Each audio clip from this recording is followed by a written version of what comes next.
Hello, जय हिंद, जय महाराष्ट्र. हे बघा, आज कार्यक्रमासाठी आज आम्ही लिंबुण्याला निघालोय. बघा, आमचे मामा सांगपाळ, हे बघा आमचे मामा रावसाहेब सांगपाळ यांची गाडी आहे बघा. आणि हे आमचे काळे पाहुणे आणि हे आबा.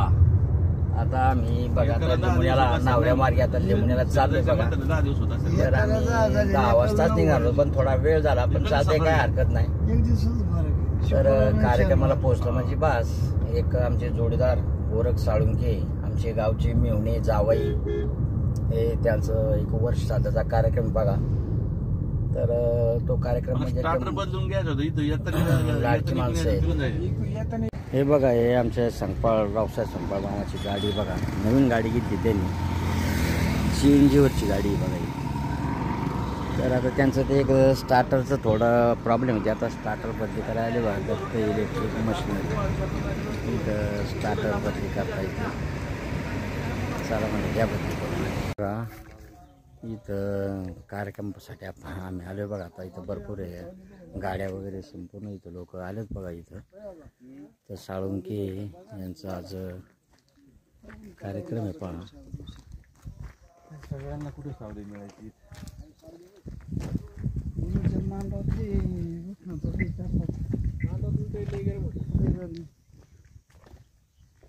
खाल्लं 60 किलो झालं. सांगा मग कशाचं बनलंय शरीर? खाल्ल्याचं अन्नाचं शरीर बनलंय. कुठल्याही लॅबमध्ये काय करा, थोडासा तुकडा घेऊन जा जगामध्ये, त्या डॉक्टरला विचारा शरीर, ते म्हणतो तुम्ही जे खाल्लंय ना त्याचं तुमचं शरीर बनलंय. लक्षात घ्या ताई, लक्षात घ्या. आपल्या नातवंडांना मुलं होणार नाहीये. मी जे आता इथून पुढे समजून सांगणार आहे, सगळ्यांनी लक्षात घ्या. शरीराचा कण आणि कण आणि कण अन्नापासून बनलाय. प्रयोग करा. जर तुम्हाला सिद्ध करायचं असेल तर 6 महिने जेवूच नका. काय राहील शरीरात? म्हणजे शरीर कशाचं बनलंय? बरोबर, शरीर बनलंय अन्नाचं. बांगला बनलंय सिमेंट वाळू विटाचं. आता आजार कसे होतात समजून घेऊ 10 मिनिटात. कसे होतात आजार आणि मग आपण बघूया, थांबूया. शरीर घर कशाचं बनलंय? म्हणून सिमेंट वाळू विटाचं. जर घर कुचक करायचं, कमकुवत करायचं, जिथं 200 गोण्या सिमेंट वापरायच्या होत्या तिथं फक्त 20च गोण्या सिमेंट वापरू. घर कसं बांधकाम होईल? कच्च. 200 गोण्याच्या ऐवजी 20 गोणी सिमेंट वापरली तर घर कच्च. म्हणजे घर वारं आलं तरी पडल, जेसीबीचा धक्का लागला तरी पडल, काही केलं. काय केल्यानंतर घर कमी कमकुवत होईल सिमेंट कमी वापरल्यावर. आता शरीर कमकुवत म्हणजे काय? जे शरीर 100च्या आतमध्ये देवा घरी जातं ना, जे शरीर वयाच्या 100च्या आतमध्ये देवा घरी जातं, मग कोणाला कॅन्सर होतो, कोणाला डायबिटीस होतो, कोणाला बीपी होतो, कोणाला मेंदूची शिर फुटते, कोणाला हृदयाची शिर फुटते, कोणाला किडनीमध्ये रक्तवाहिनी फुटते. काही झालं, जे जे शरीर 100च्या आतमध्ये देवा घरी जातात त्या शरीराला म्हणतात कमकुवत शरीर. ज्याला डायबिटीस येतो कमकुवत शरीर, ज्याला दमा येते कमकुवत शरीर, ज्याला मूळव्याध येते कमकुवत शरीर, थोडं फिरून आला की सर्दी झाली कमकुवत शरीर, ऍसिडिटी कमकुवत शरीर, डोकं दुखतंय कमकुवत शरीर, मणक्याचे प्रॉब्लेम कमकुवत शरीर. बांगला कधी कमकुवत होतो? सिमेंटचं प्रमाण कमी झालं की घर कमकुवत होतं. शरीर कमकुवत कसं होत असेल बघा. आता सांगा, शरीर कशाचं बनलंय? अन्नाचं. घर कशाचं बनलंय? सिमेंट वाळू विटाचं. सिमेंट कमी पडलं तर घर कमकुवत. मग अन्नाचं जर शरीर बनलंय तर शरीर कमकुवत कसं होतं? म्हणजे डायबिटीस का होतो? म्हणजेच बीपी का होतो? म्हणजेच कॅन्सर का होतो? म्हणजेच कोरोना होऊ द्या, पण कोरोनानी माणसं सर्दीने माणसं मारायला लागलेत. निमोनियाने आता सध्या सर्दी होती, निमोनिया होतं, गेला माणूस. म्हणजे तो निमोनिया नाही गेला, त्याचं शरीर कमकुवत होतं. कमकुवत शरीर कशाने होतं सांगा आता? शरीर बनलंय अन्नापासून. दूषित अन्न, अजून हायब्रिड अन्न, अजून फवारणे जास्त, अजून कलियुगे. हे अर्ध सत्य दादा.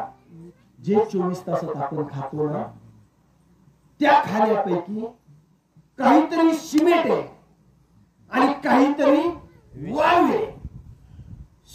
काय वाळू आहे हेच बॉम्बलायला समाजाला माहित नाही. म्हणजे घरात सिमेंट काय आणि वाळू काय हे जर गौंड्याला माहित नसेल तर त्याला पक्क घर मानता येईल का? अहो जिथं 200 वळ्या वापरायचे तिथं 300-400 वळ्या वापरल्या आणि पाणी जर मारलं तर 300 वर्ष घर पडणार नाही. तसा हा बांगला परमेश्वराने 120 वर्षासाठी साहेब जन्माला घातलाय जगण्यासाठी. आणि आपण 60, 50, 40 वर्षाचा असताना हा देवाघरी निघून जातोय. जेवताना सिमेंट कमी पडतंय, जेवताना सिमेंट कमी पडतंय आणि वाळू भरमसाठ. मला विचारता सिमेंट नाही वाळू भरमसाठ. मग आपल्याला आता येणाऱ्या 10 मिनिटांमध्ये काय समजून घ्यायचंय?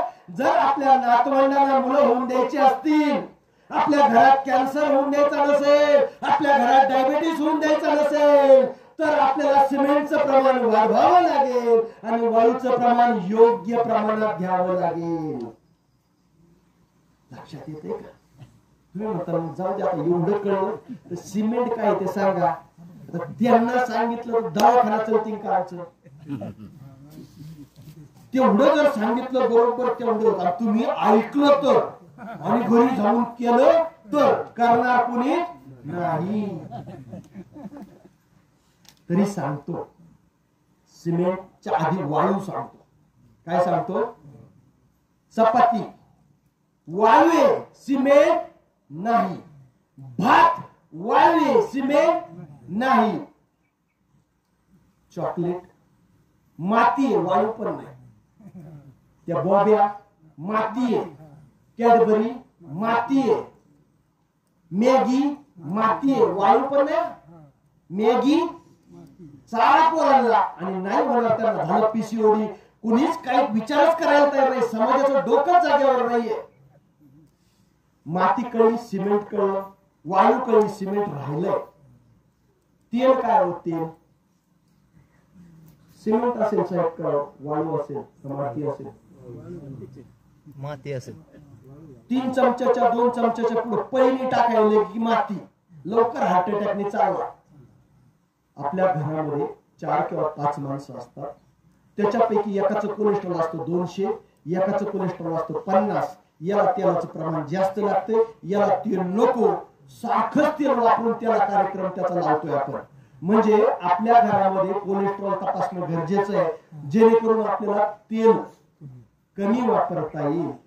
मला सांगायचं आजीबाई मावशी बसलेल्या आहेत ज्यांचं वय 60-65च्या पुढे. जेव्हा तुम्ही सून म्हणून घरात आल्या तेल किती आणत होतो आपण? गोडे तेल पावशेर होतं. बाटली त्याला ते शिकाळ त्याला ते आणि बोट लावून तेल वापरत होते. आता सुनबाई किती तेल टाकते? डबा आणताय तुम्ही 15 लिटरचा किंवा 5 लिटरचा आणि ह्या तेलाने सगळा घोळ केलाय. मेंदूचा कॅन्सर पासून किडनी फेल पासून तर हृदयाच्या अटॅक पर्यंत सगळ्याला कारणीभूत चुकीचं तेल आणि जास्त प्रमाणात तेल आहे. तेल काय? वायू आहे. योग्य प्रमाणात वापरा. ब्लड तपासल्याशिवाय योग्य प्रमाण सांगता येणार नाही. साखर किती आणत होते 30-40 वर्ष घरात? अरे किती रडतो आपला जवळचा माणूस गेल्यावर. जेवण गोड लागत नाहीये. 10 मुलींना वडील जर गेले तर वर्षभर जेवण गोड लागत नाही. आई गेले, वडील गेले, भाऊ गेला, जवळचे नातेवाईक मावशी गेली तर जेवण गोड लागत नाही. मला सांगा माणसं जिवंत आहे तोपर्यंत जर कोलेस्ट्रॉल तपासलं, तोपर्यंत जर शुगर तपासली, तोपर्यंत जर युरिक ऍसिड तपासलं आणि त्याच्यानुसार जेवण दिलं, हे जास्त चांगलं का मेल्यावर रडणं जास्त चांगलं आहे? माफ करा, लक्षात घ्या, समजून घ्या.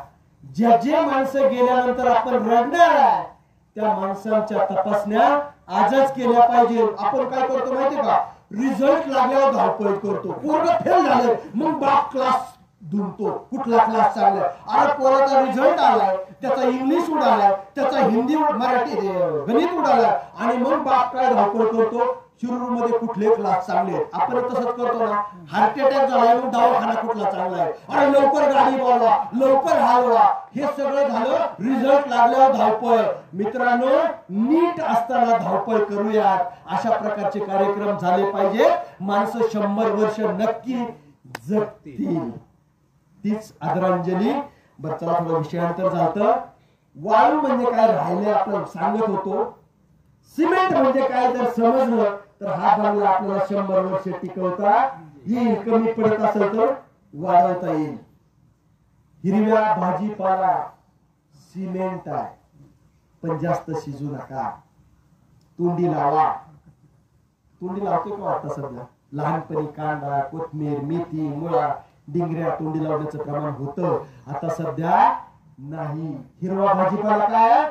सिमेंट आहे. ज्याला ज्याला आपलं कुटुंब 100 वर्ष जगवायचंय त्या प्रत्येकाने दररोज भाजी झाली पाहिजे. करता येईल ना ताई? अवघड आहे का? हिरवी भाजीपाली रोज झाली पाहिजे. दुसरी गोष्ट, दूध दुभतं काय? सिमेंट आहे. मात्र काही लोकांना ब्लड तपासल्यावर कळतं की काही लोकांना दूध हे घातक आहे, पण ब्लड तपासल्याशिवाय कळत नाही. चहा हे सिमेंट आहे.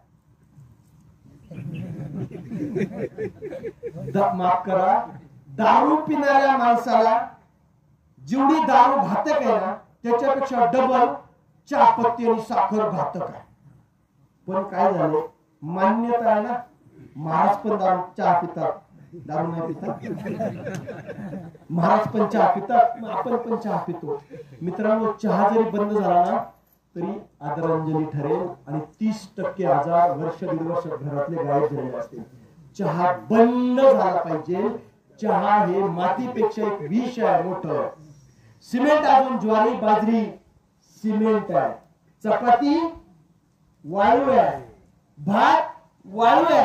या मोबाईलचा वापर ज्याला गरजेचा नाहीये, घरी काय ICUचे डॉक्टर आहेत काय घरी बसलेले 24 तास मोबाईलवर? आई पण असतात, सुनबाई पण असते.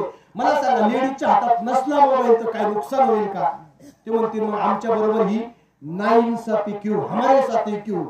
वडिलांना पण सांगतोय, तू जर शेतकरी असेल तर तुला काय ICU मधून पेशंट सिरियस झालाय लवकर कोणी बोलावणार नाही. संध्याकाळी 5च्या पुढे मोबाईल बंद करायला काय हरकत आहे का? कमीत कमी त्याचा स्क्रीन म्हणजे इनकमिंग आउटगोइंग चालू ठेवा, मात्र स्क्रीनचा वापर करा. पहा, शरीर कशाचं बनलंय? अन्नाचं बनलंय. जे तोंडातून घेतलं त्यांनी शरीर बनलंय. लक्षात घ्या. हात जोडून विनंती करतो, आता जे 1-2 मिनिटात सांगणार आहे ना त्यांनी आपला समाज बनणार आहे, त्यांनी आपलं कुटुंब बनणार आहे, आपली देशाची भवितव्य त्याच्यावर आता 2 मिनिटात जे सांगणार आहे. तोंडातून घेतो त्यांनी शरीर बनतं, डोळ्यातून आणि कानातून जे आत घेतो ना त्यांनी जीवन बनतं, त्यांनी कल्चर बनतं, त्यांनी संस्कृती बनते. पहा, आम्ही लहान होतो, आजी आजोबा आम्हाला कुठल्या गोष्टी सांगत होते? रामाच्या, राम लक्ष्मण सीता, एक राजाची मुलगी वनात गेली नवरा बरोबर. लक्ष्मणाचा काही दोष नव्हता, रामाचा काही दोष नव्हता. दुसऱ्या दिवशी त्याचं काय होणार? राजा होणार होता. दशरथाने त्याच्या बायकोला म्हणजे कैकेयीला शब्द दिला होता. ही गोष्ट लहानपणी आमच्या कानावर येत होती. वडिलांनी शब्द दिलाय म्हणून पोरग 14 वर्ष वनवासाला गेलो. मोठा भाऊ वनवासाला निघालाय म्हणून बारका भाऊ भावाबरोबर वनवासाला जातोय. माझ्या नवऱ्याला वनवास आहे, मी राजाची कन्या असली सीता सुद्धा वनवासाला जाते. भरत, ही अशा गोष्टी. भरत काय करतोय की नाही ते कोणाचं राज्य आहे? रामाचं राज्य आहे. त्याच्या पादुका तो त्याच्या आसनावर ठेवतोय आणि 14 वर्ष वनवासात राम असताना रामाचं राज्य भरत चालवतोय. राजा नाही म्हटला जा भरत. अशा प्रकारच्या गोष्टी आपण लहानपणी ऐकत होतो आणि आता लहानपणी आपली मुलं काय ऐकतात? आपली नातवंड काय ऐकतात? दीदी सांगा बरं खरंच. आता लहानपणी मुलं काय ऐकतात? मोबाईल मध्ये काय चालतं? डोरेमॉन, अजून काहीतरी. मित्रांनो, तोंडातून जे अन्न घेतलं त्यांनी आपलं शरीर बनतं आणि डोळ्यातून जे अन्न घेतो, कानातून जे ऐकतो, डोळ्यातून जे ऐकतो त्यांनी आपलं जीवन बनतं. तुमच्या मुलांचं जीवन वाईट घडणार आहे, नातवांचं जीवन वाईट घडणार आहे. मोबाईलवर डोळ्यासमोर काहीतरी चांगलं लावून द्या आणि मग त्याला बघून द्या. 7वी 8वी 9वीच्या आतमध्ये पोरांना मोबाईल देऊ नका. ते पोरग काय करते बघा. आणि याची सुरुवात स्वतःच्या मोबाईल वापर कमी करण्यापासून करा. अभ्यास करा ना, कांद्याचं उत्पादन कसं वाढवायचं, ऊसाचं उत्पादन कसं वाढवायचं, हार्टचे आजार कशी कमी करायचे, डायबिटीस का आहे ना सगळं मोबाईल मध्ये. मुलांना शिक्षण मार्गदर्शन कसं करायचं, तसं या मोबाईलवर आळा आला पाहिजे, नाहीतर आपला समाज जगणार नाही. पोरांना रोबोट तयार होणार. राग आला तर खून, ही जी नातवंड आहेत ना, राग आला तर खून करणार, आई किंवा बाप एकही बघणार नाहीत, आणि वाईट वाटलं तर आत्महत्या करणार. पहा, जुन्या काळात 7-7 मुलं होते. मला वडील धरून 8 आणि आजच्या 1 9वी. प्रत्येकाच्या घरात 5-5 मुलं होती. आज एकच आहे किंवा 2च आहे. जर मुलांच्या डोक्यामध्ये चांगल्या गोष्टी बिंबवल्या नाहीत लहानपणी, तर ही मुलं स्वतःचा तरी घात करणार, नाहीतर कुटुंबाचा घात करणार आहे. म्हणजे आपल्याला मोबाईलवर कंट्रोल आणणं गरजेचं आहे. पहा, एवढं सगळं तुम्ही ऐकलं. गेले 1.5 तास पिन ड्रॉप सायलेन्स छान ऐकताय.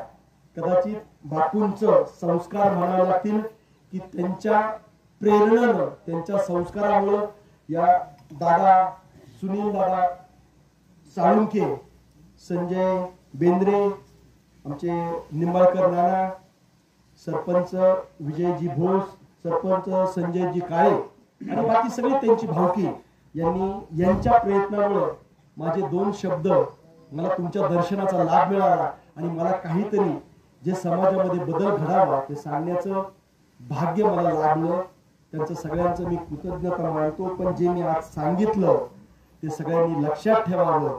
मोबाईल पासून, मोबाईलच्या अगोदर आपण सूर्यप्रकाश, हवा, पाणी पाहिलं. त्याच्या आधी आपण शरीर अन्नापासून बनलं. त्याच्यानंतर सिमेंट म्हणजे काय, वाळू म्हणजे काय, कमकुवत शरीर म्हणजे काय, बळकट शरीर म्हणजे काय. त्याच्या आधी आपण आध्यात्मिक जगणं म्हणजे काय शिकलो. त्याच्या आधी आपण नामस्मरणाची ताकद शिकलो. त्याच्या आधी आपण येणाऱ्या 10-15 वर्षामध्ये आपल्या प्रत्येकाच्या घरात कुठला कुठला आजार आहे हे शिकलो. आणि पूर्वतयारी मरणाची याच्यावर आपण छान बोललोय की प्रत्येक जण जर 100 वर्षाच्या आत देवा घरी जाणार असेल तर त्यांनी आयुष्यभर मरणाची पूर्वतयारी केली, मात्र ती अज्ञानापोटी. आणि आपण तुमचं सगळ्यांचं अज्ञान आज दूर करण्याचा प्रयत्न केलाय. मात्र एक प्रवचन म्हणून न घेता एक समज बदलाची, परिवर्तनाची चळवळ म्हणून आज जर चहा प्रत्येकाने सोडला तरच दादांना खरी आदरांजली होईल. आणि 1 महिना 2 महिन्यांनी मला फोन करून सांगा की चहा सोडल्यानंतर आरोग्यामध्ये काय बदल होतो. मला इथं बोलवलं त्याबद्दल सगळ्यांचा आभार. दादांच्या, बापूंच्या विषयी बरंच मी सुरुवातीला पण सांगितलं. काय हसरा चेहरा, जीवनामध्ये काहीतरी संघर्ष.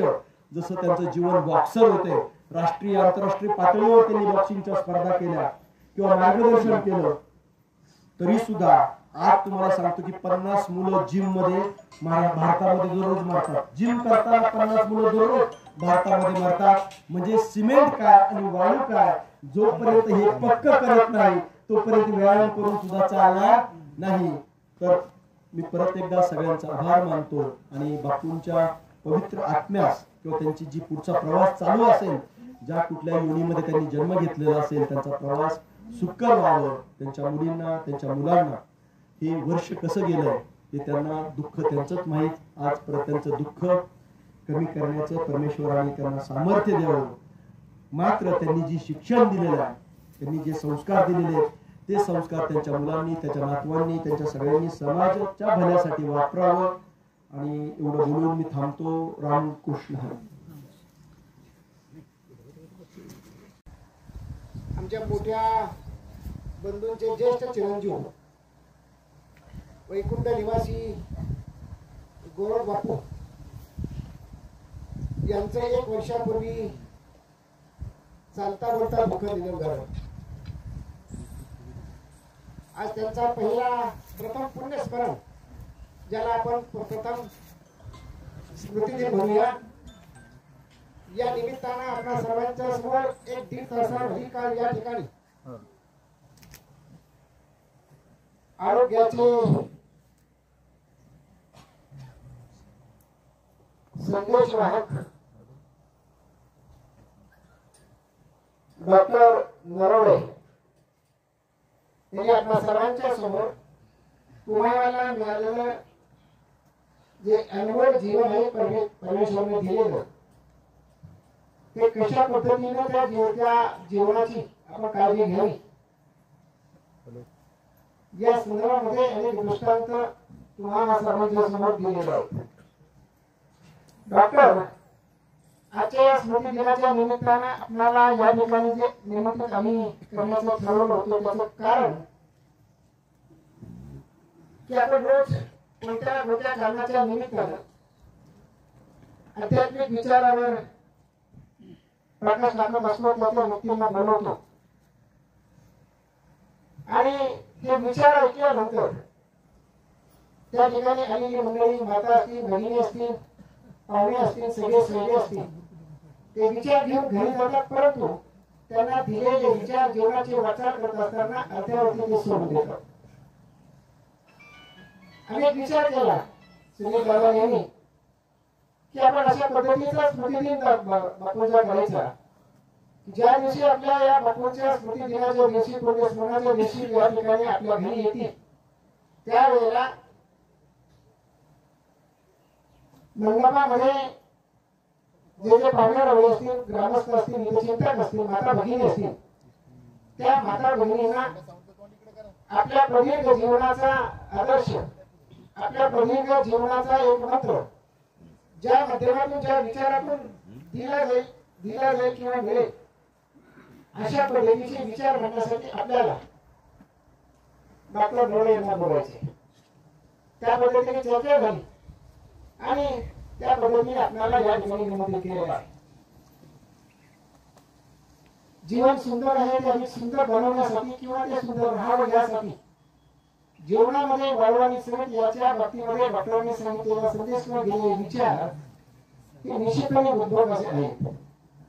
आणि म्हणून या ठिकाणी उपस्थित असणाऱ्या सर्व माता भगिनी असतील आणि बांधवांना मी विनंती करणार आहे की आपल्याला अशाच पद्धतीने आपलं आयुष्य निरोगी निरामय आणि सुंदर कशा पद्धतीने शेवटच्या क्षणापर्यंत अधिकाधिक आपल्याला प्रत्येक आयुष्य लाभण्यासाठी काय करावं लागेल या संदर्भामध्ये ते दिलेले विचार आपण आपल्या जीवनामध्ये अंगीकारावे आणि जाता जाता प्रत्येक धोके आपल्याला दिलेले छोट्या मुलांना तुम्हाला सर्वांना की जो आपल्या सर्वांचा उठता बसता मित्र बनलेला आहे जो मोबाईल त्या मोबाईलच्या दुरुपयोगापासून मोबाईलच्या वापरापासून आपण दूर राहिला तर अधिक वेळी चांगलं होईल. दुसरा एक सल्ला त्यांनी तुम्हाला दिलेला आहे की जो सल्ला उद्यापासून घरी गेल्यानंतर किती लोक अचानक आणतात हे मला सांगता येणार नाही. चहाला थोडं दूर ठेवा. मी रोज गावामध्ये असतो माझ्यावर असणारी ज्येष्ठ मंडळी गावामध्ये असतात. गावात सकाळी 8:30 वाजता आल्यानंतर संध्याकाळी 10-10:30 पर्यंत घरी जाईपर्यंत 7-8 चहा पितात. सोबत नको मी त्यांना म्हटलं मग काय करणार सवय झाली आता त्यांना सल्ला दिला डॉक्टरांनी इथे काही मंडळी आलेली आहे त्यामध्ये काही आलेली नाहीये ती निश्चितपणे मंडळी त्यांना मी सल्ला देऊन चहा पिऊ नका. चहाच्या ऐवजी हॉटेलमध्ये आला बसला मित्रामध्ये तुमच्या प्रेमाच्या मंडळीत बसला आपण दूध घ्या. दुधाला खर्च येणार नाही. मी पण उद्यापासून दूध घ्यायला सुरुवात करणार. ताक मिळाला तर ताक खाण्यामध्ये घरच्यांना सांगणार आता या पुढे चहा माझा बंद तुमचा बंद हळूहळू बंद करायचा आणि जो तो कर्मचारी राहतो तो मेसेज माझ्या कुटुंबापासून आणि या मंडळामध्ये आलेल्या सर्व पाहुण्यांच्या पर्यंत आणि उपस्थित असणाऱ्या ग्रामस्थांच्या पर्यंत जाईल आणि डॉक्टर पुढच्या वर्षी 1 वर्षभरामध्ये त्याचा काय रिपोर्ट येतो काय रिझल्ट येतो इथं बसलेल्या सर्व आलेल्या मंडळींचे चेहरे माझे परिचय आहेत ते पाहुणे परिचय आहेत कदाचित त्यांना मी फोन करून विचारेन किंवा आपल्या घरामध्ये डॉक्टरच्या सुट्टी दिनाच्या दिवशी डॉक्टर नवरात्रीचा संदेश दिला तो संदेश त्या पद्धतीने आपण आणला किंवा नाही त्याची सुरुवात मी उद्यापासून माझ्या घरापासून करणार आहे. घरची जरी मला म्हटली की चहा तर हा एक भाग चांगला उपदेश या ठिकाणी झाला तो आपण आपल्यात आणावा. मी डॉक्टरांना आपल्या सर्वांच्या वतीने आमच्या कुटुंबाच्या वतीने धन्यवाद देतो आणि या ठिकाणी काही मंडळी आपल्या बाजू या ठिकाणी मनोगत व्यक्त करणार आहेत. मी प्रथमतः संतोष अप्पा काळे यांना या ठिकाणी आपले विचार मांडण्यासाठी बोलवतो. त्यानंतर डॉक्टर जाधव त्यानंतर कोणीच नाही फक्त आंबेडचे पाहुणे या ठिकाणी आदरांजली व्यक्त करतील. सरपंच चेअरमन एक आदरांजली होईल आणि त्यानंतर सर्वांनी भोजन केल्याशिवाय कोणी जायचं नाही. शेवटची आदरांजली विजय घोष माझे सरपंच होईल आणि सर्वांनी महाप्रसाद द्यायचा आहे. आणि इथून पुढे श्रद्धांजलीच्या कार्यक्रमामध्ये 2 मिनिटांपेक्षा जास्त बोलणाऱ्या माणसाच्या श्रद्धांजली पुढे घेतल्या जाणार.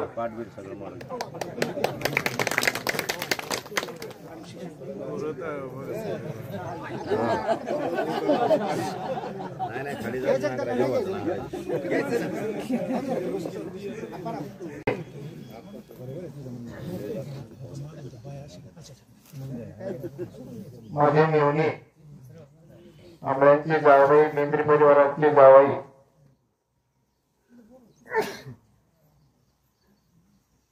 आज त्यांच्या प्रथम वर्ष श्राद्धाच्या निमित्तानं ज्यांची प्रवचन सेवा झाली ते आमचे मित्र डॉक्टर नरोडे या ठिकाणी या परिवाराचे सर्व अत्यंत नातेवाईक, दुःखांकित बंधू आणि भगिनींनो, 1 वर्षापूर्वी दाजींचं अल्पशा आजारानं दुःखद असं निधन झालं. दाजींचा जन्म आंबळे या ठिकाणी 7/8/2058 साली दाजींचा जन्म झाला. या परिवारामध्ये आमच्या आत्या पहिल्यांदा दिल्या होत्या आणि आत्यांच्या मुलांना आमच्या थोरल्या भगिनी विजयताई या परिवारामध्ये दिल्या होत्या. विवाह झाल्यानंतर 5 वर्ष दाजी नोकरीला लागल्यानंतर ते अलिप्त राहिले, परंतु तिथून पुढच्या जवळजवळ 35-40 वर्षाच्या काळामध्ये दोघेही एकमेकाला सोडून कुठेही राहिले नाही. दाजींच्या अचानक जाण्यानं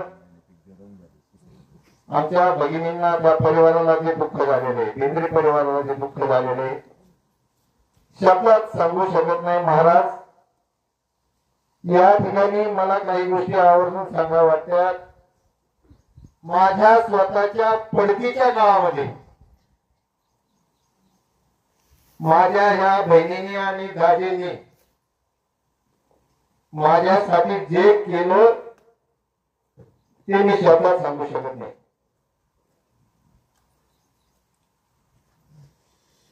आमचे नाते जरी मित्रत्वाचे असले तरी, मेहण्याचे असले तरी, आमचे संबंध हे एखाद्या मित्रासारखे होते.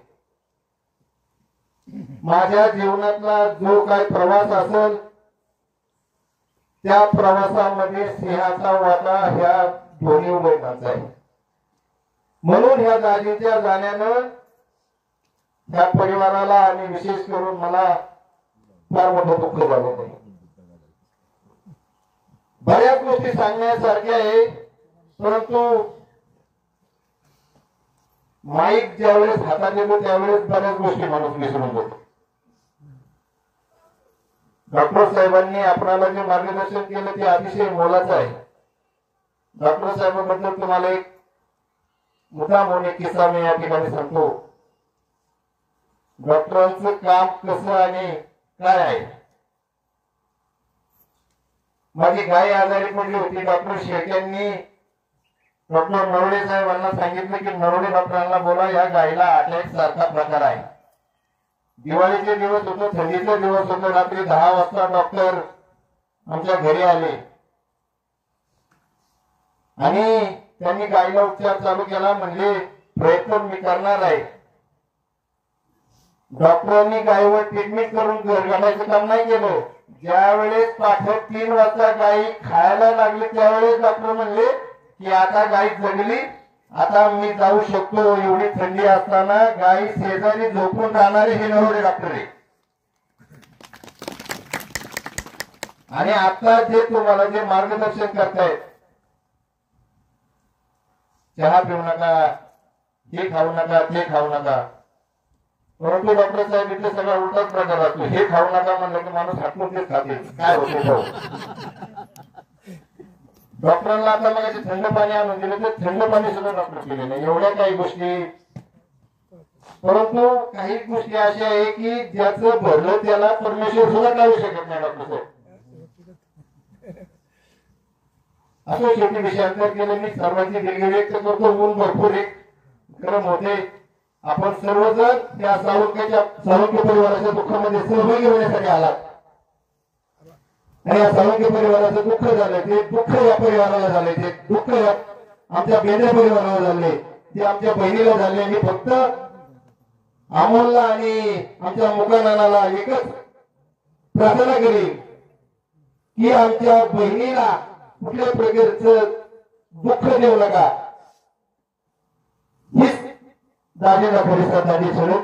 धन्यवाद. यानंतर विजयराव पुढील पिढीला योग्य ते आरोग्याचं मार्गदर्शन आणि आरोग्य दिशा मिळावी अशा प्रकारची अपेक्षा करतो. आपल्या सर्वांच्या वतीनं दादांच्या आत्म्यास भावपूर्ण आदरांजली व्यक्त करतो. माझे 2 शब्द थांबवतो. या ठिकाणी डॉक्टरांचा सन्मान करण्यासाठी जालिंदर बापू गिरमकर पाहुण्यांना विनंती असेल की आपण डॉक्टर साहेबांचा या ठिकाणी सन्मान करायचा आणि कुटुंबातील सर्व प्रमुख माणसांना विनंती असेल की आपण इथं फोटोच्या समोर यायचे. यानंतर पसायदानाने कार्यक्रमाची सांगता होईल. जालिंदर बापूंना विनंती असेल की आपण डॉक्टर साहेबांचा सन्मान करायचा.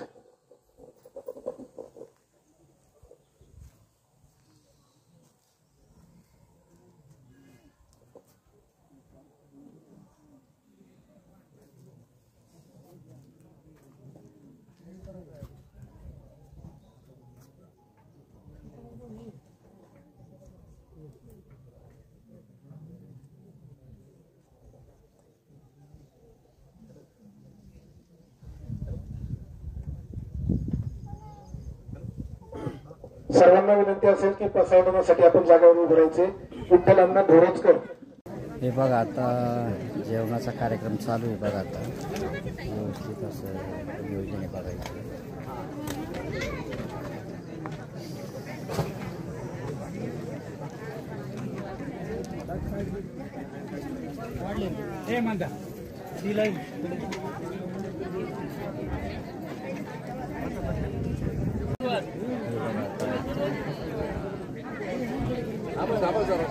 बघा आता मला जेवणाचं ताट आहे. बघा सुंदर असं वाटपाचं काम चालू आहे.